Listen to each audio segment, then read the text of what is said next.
معكم خبز الريجيم. هذا خبز الريجيم التجربه ديالي خاصه حيت انا جربته وكينقص ليا الكرش. يعني الحمد لله كاين اللي كيدير الريجيم كياكل الخبز كيتزاد ليه الكرش، وهذا كتاكليه كتنقص ليك الكرش.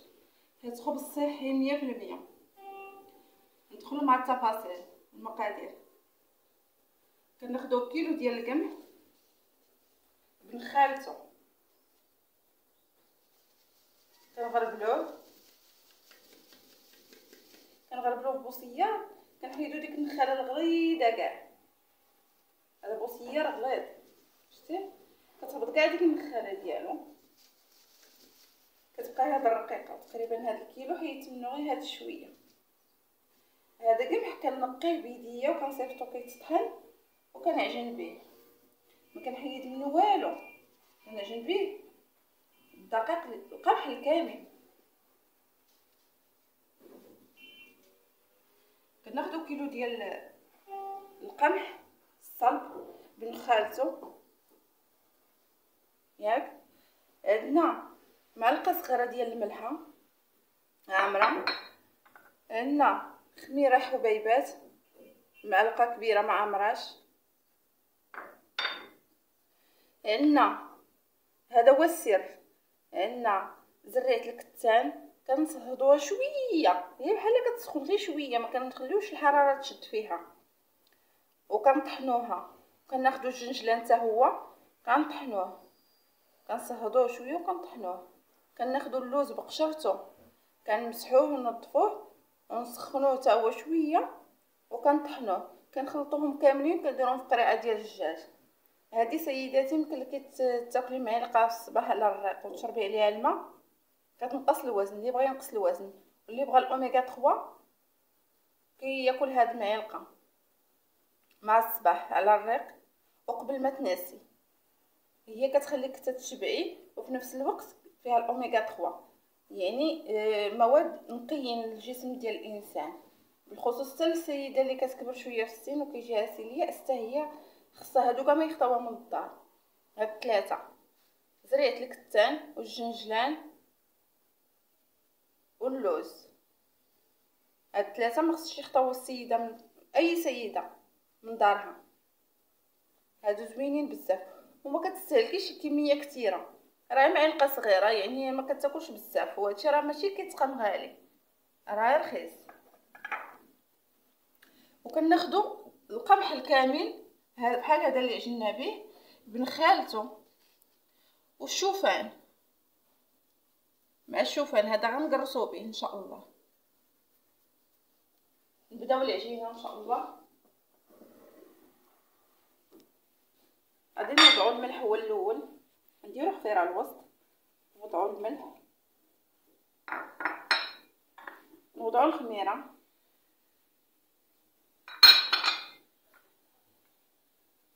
غادي نديرو هاد اللوز وزريعه الكتان والجنجلان اللي هو السمسم،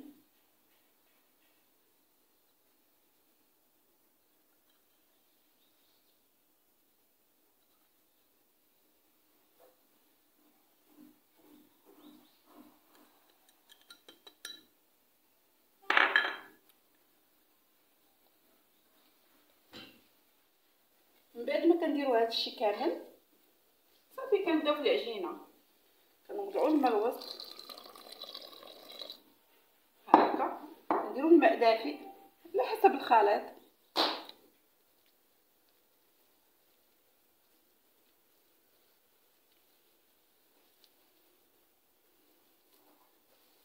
نجمعوا ديك الخميره الوسطانيه مزيان مع الملحه، نحاولوا ندوبوا الملحه. اللي بغا يديروا مسوس يديروا مسوس، انا ضروري عندي الملحه واخا غير شويه باش تهرس ليا داك البسوليه.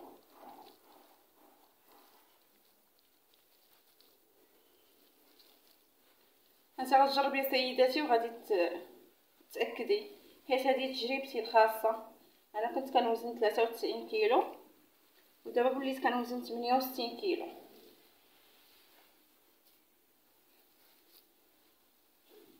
من بعد غادي نشارك معكم داك الريجيم اللي كنت كندير، يستافدوا الجميع. ما فيها باس، انسان يستافد انا يستافد كل شيء. ما تنساوش تشجعونا في القناه الجديده ديالنا،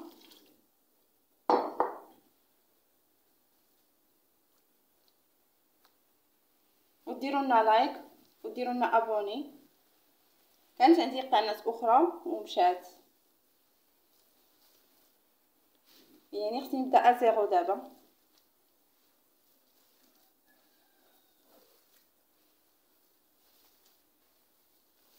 هانتي كنديروا غير ها، ما فيش كثرة الدلك، غير ها غنجمعوا العجينه. يعني يقدر حتى راجل حتى هو يعجن هذا الخبز.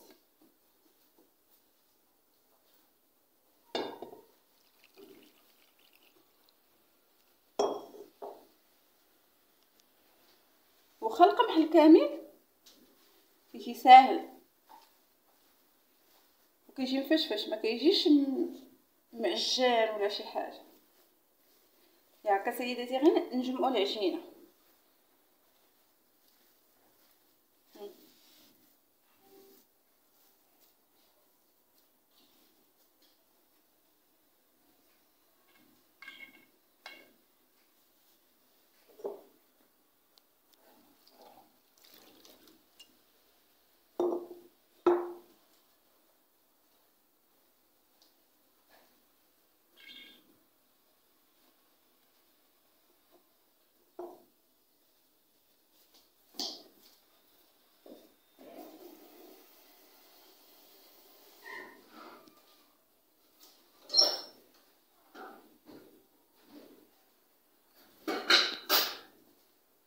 نزيد شويه ديال الماء شي قد الماء.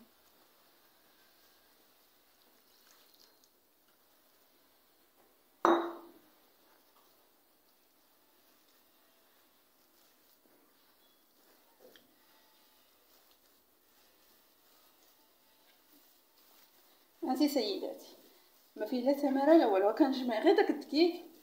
في الاول كتذوبي داك الملحه والخميره صافي، من بعد هي كتجمعيها وكتجانسي العجينه بعضياتها غير بحال هكا. ما فيه لا عرق لا دلك لا والو، ساهل.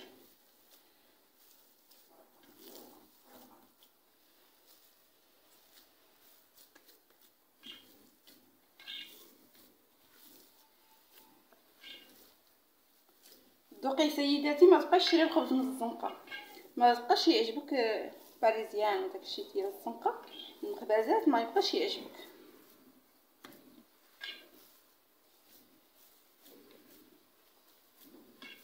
ما فيش حس الفورس. هانتي هكا كنجمعوه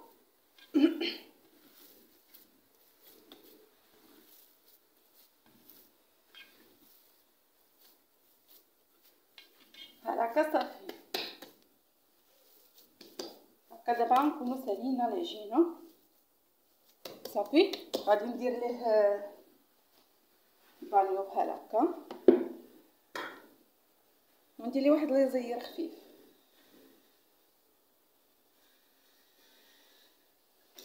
دابا مع الصيف والحراره نديرو شويه بغليظ وصافي سيداتي. دابا ندوزو بعد ساعه كنرجعوا للخبز ديالنا. كناخذوا داك الغربال هذيك النخاله اللي بقات فيه، كنديروا واحد الطبيصل صغير فيه داك الخبز الكامل بنخالته، يعني داك الدقيق كناخذوه طاوه بشويه كبار. شحال من طاوه هو كيخرج، ما عرفناش حنا شحال تخرج لنا كيلو من الخبيزه. المهم كناخذوا هذاك الطبسه اللي وجدنا في الاول ديال الشوفان والقمح الكامل بنخالته حتى هو كنوجدوه صافي. وكنديروا واحد الماء دافي في بانيو واحد الاناء صافي. كناخذوا هاد الخميره خمرات شي كطلعات، كنديروا يدينا في الماء بحال هكا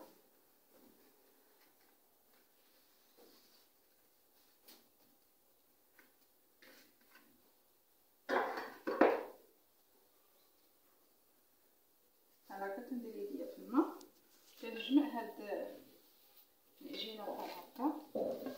ما كنعركهاش، هي كندير ليها بحال هكا، هي كنقلبها. شتي كندير ليها هي نقلبها، كنخليها مهابطه على داك البقع اللي فيها دوك التقيبات ديال العجينه، باش تجينا مفشفشه. ملي كيطيب الخبز كيجي زوين.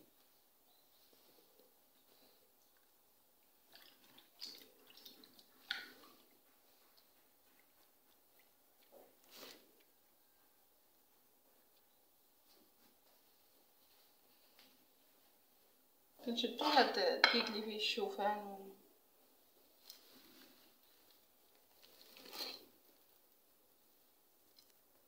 نديرو هكا في البوطاجي.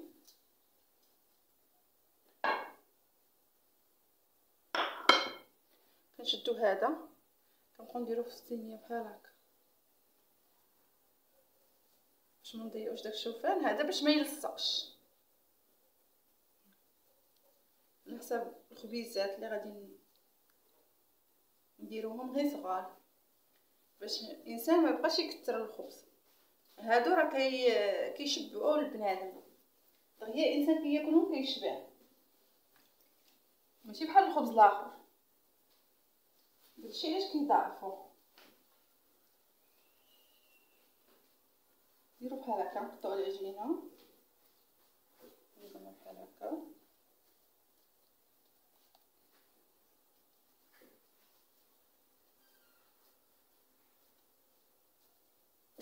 انتي سيداتي ساهله.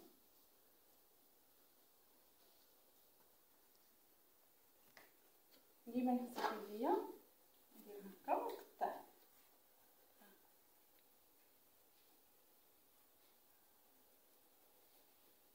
ونحط.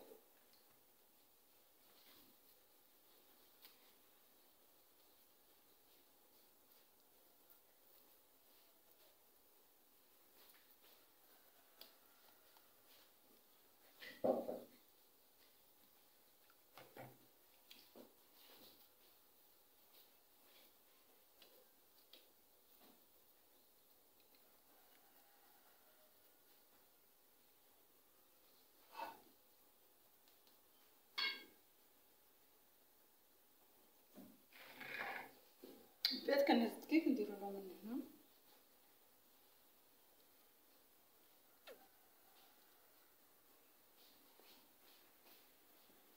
نقلبها بحال هكا.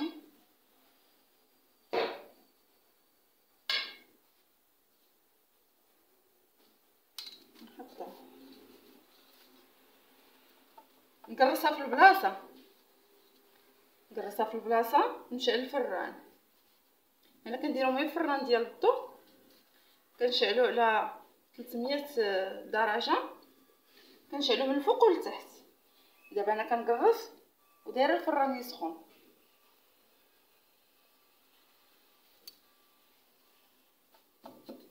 هي بحال هكا كنقرصهم غير شويه.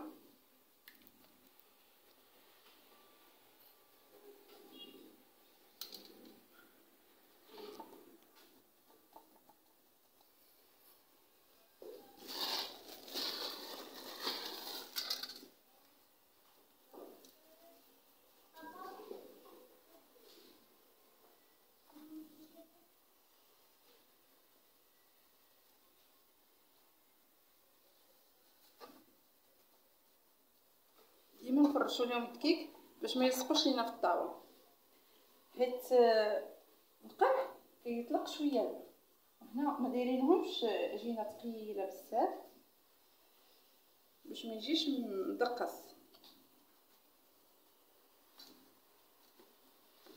نقرصهم غير شويه، نديرو يدينا في الماء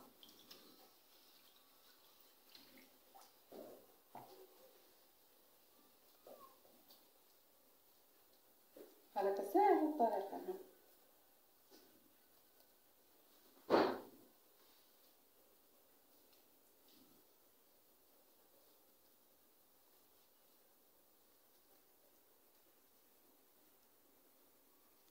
ديما فيما نبغيو نقطعو العجينه كنفسكو يدينا.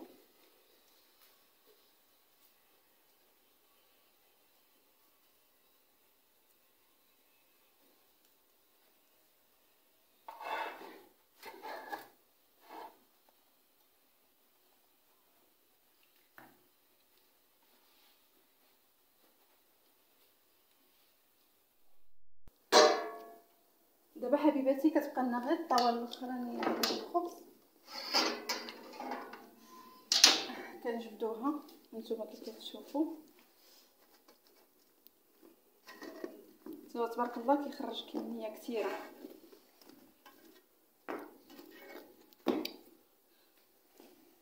الفرن ان شاء الله الا درتوه في الفرن ديال الضو غادي ديروه حراره 300 درجه وغديروه الفوق والتحت تشعلوه كيخرج كميه كثيره.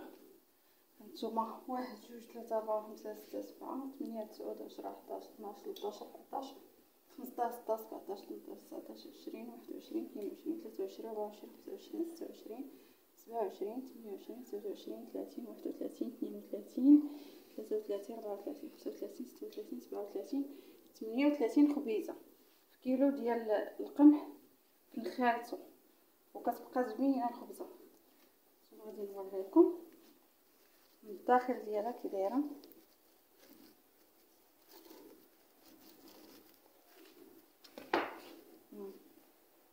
شي كله مثقب وما فيش البضعه ورقوها كي داير فش واخا غير القمح، حيت كاينين الناس اللي كيخافوا من القمح يعجنوه بوحدو، ولكن ما تخافيش سيداتي، غير طبقي هاد التعليمات وغادي يجيك بحال هكا ان شاء الله. في نفس الوقت صحي وكينقص من الكرش. انا جربته ونقص الحمد لله، كانت عندي الكرش ما بقاتش عندي الحمد لله. وطريقه ديال التخزين ديالو كناخذوا هذا البلاستيك اللي كيتسد نحلوه ونديرو فيه الخبز ملي حتى كيبرد تماما، ما نخليوش عرقان. ملي كيبرد نديروه في البلاستيكه نعمروها ونديروها في الثلاجه. هذه راه كتهز حتى 26 خبزه. نديروها في الثلاجه تبقى لمده 10 ايام ما يوقع ليه والو، ما يغمل ما حتى حاجه. انا ديما كنديروه مجربه ديما. ايوا بالصحه والراحه.